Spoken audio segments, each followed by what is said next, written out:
UNED Derecho, videoclase. Saludos.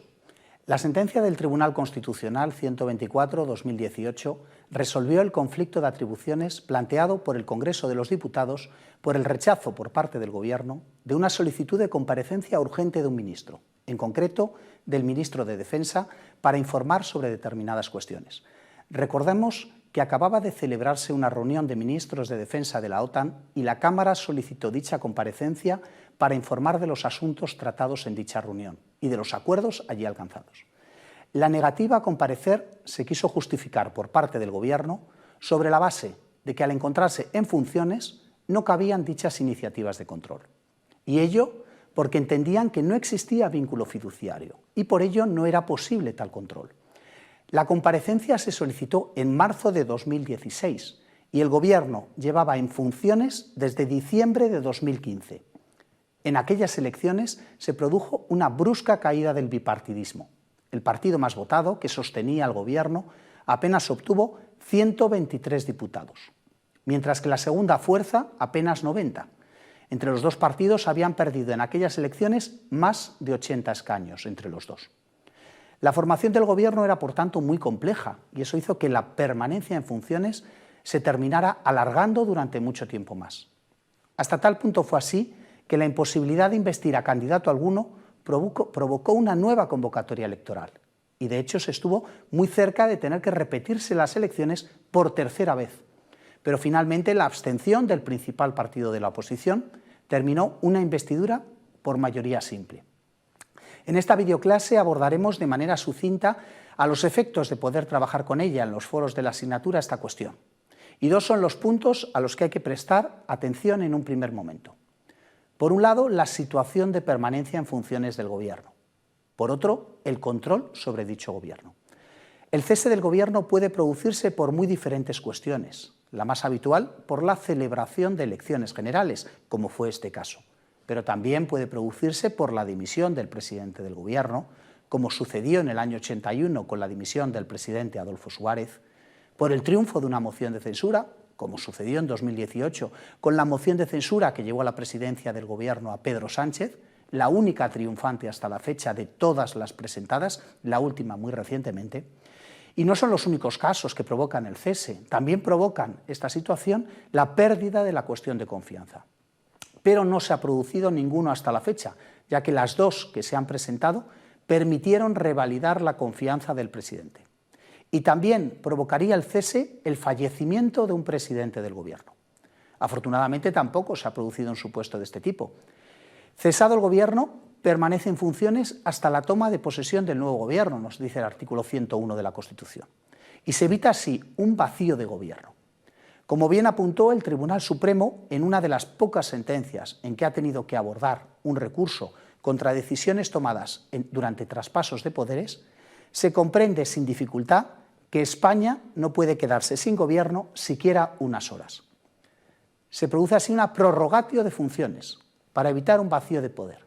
Ahora bien, ese evitar una ausencia de Gobierno no implica que el Gobierno esté en plenitud competencial. El Gobierno durante estos periodos tiene una serie de limitaciones que se establecen en la Ley del Gobierno, concretamente en su artículo 21. La Constitución, en ese artículo 101 que apuntaba, no señalaba nada al respecto. No entraremos ahora en su detalle, pues eso será objeto de otra videoclase.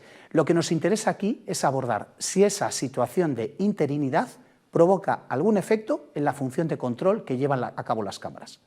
Y la respuesta es muy sencilla. Como bien ha señalado el Tribunal Constitucional, no cabe negar a las Cortes Generales el ejercicio de la función de control que les viene atribuida por el artículo 66 del texto constitucional en su apartado segundo. La cuestión no es si el Gobierno en funciones está sometido al control del Parlamento, que lo está. La clave es ver el alcance de dicho control. El Gobierno está sujeto al control parlamentario en todo momento y también durante este periodo de permanencia en funciones. Las Cortes controlan la acción del Gobierno e, insistimos, lo hacen en todo momento. Una cosa bien diferente es que por el tiempo, normalmente muy breve, de esa permanencia, el control haya sido prácticamente inexistente a lo largo de los años. Pero el control no está limitado. En ese periodo de tiempo podríamos hablar de una legitimidad reorientada, porque el objetivo es evitar el vacío de poder que antes señalaba, pero en la que el control puede seguir ejerciéndose. No tendría sentido ninguno que un gobierno cesado tuviera mayor libertad de acción que un gobierno en situación de normalidad. El control no se puede coartar en ninguna de las fases por las que un gobierno atraviesa. El control existe indudablemente y la única reflexión que podríamos verter es la modulación del mismo a la vista de la propia situación del gobierno. Se podrá, por tanto, pedir información al gobierno, plantear preguntas parlamentarias, solicitar comparecencias. Ninguna de estas prerrogativas queda limitada durante la permanencia en funciones.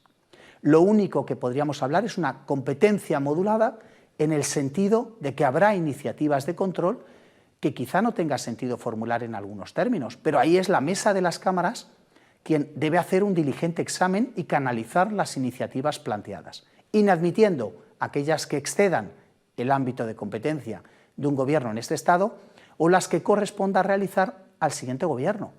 No es extraño así que en estos periodos haya iniciativas, preguntas, por ejemplo, o proposiciones no de ley que no superen el filtro de la mesa por esa permanencia en funciones o que se les solicite una reformulación ajustándolo a las competencias del gobierno. Otra cuestión complementaria, diversa, son los instrumentos de responsabilidad política-sanción, moción de censura o cuestión de confianza. Pues lógicamente el gobierno ha cesado y solo resta que se nombre aquel que ha de sustituirle. Y el Tribunal Constitucional, siguiendo esta argumentación, terminó dando la razón al Congreso de los Diputados, estimando el conflicto entre órganos constitucionales presentado frente al Gobierno. Y con absoluta claridad fue desmontando el criterio del Gobierno en este punto. La función de control que corresponde a las Cortes Generales, nos decía el Tribunal, está implícita en su carácter representativo, en la forma de gobierno parlamentaria que se establece en el artículo 1 del texto constitucional. No cabe negar a las cámaras todo ejercicio de la función de control y entre ello ese control las comparecencias que se solicitaron, que fueron rechazadas por el Gobierno con ese argumento de que la permanencia en funciones impide esas actuaciones. El Tribunal no aceptó, por tanto, el criterio del Gobierno. Aceptarlo hubiera implicado afectar a el equilibrio de poderes previsto constitucionalmente. Y como apuntó el profesor Aragón, es claro que el Tribunal Constitucional ha dicho de manera inequívoca que mientras haya actividad del Gobierno en funciones, esa actividad puede ser objeto de control y especialmente cuando puede ser amplia o intensa, donde cobraría toda su significación la frase de que a mayor poder, mayor responsabilidad. A mayor abundamiento, el Tribunal utilizará otro argumento de peso. La función de control se atribuye por la Constitución a las dos cámaras, Congreso y Senado. Si fuera la relación de confianza la que se basamentara el control, el Senado carecería de ese poder, pero no cabe alegar ello por esa situación en funciones y esa quiebra del vínculo fiduciario para asociarlo a la ausencia de control. El argumento no se sostiene. No todos los instrumentos de control tienen como finalidad quebrar la relación de confianza. Por lo tanto, el ejercicio es posible aunque no exista esa relación. El Gobierno, en funciones o no, está sometido al control tanto de Congreso como de Senado. Y otra cosa es, insistamos, esa modulación en algunos puntos, pero el control permanece mientras el Gobierno siga desarrollando su actuación en el estado que fuere, y las cámaras podrán ejercerlo. El menoscabo de la función de control implica una limitación del derecho a ejercer la función parlamentaria y con ello el derecho de participación ciudadana que nos consagra el artículo 23 de la Constitución.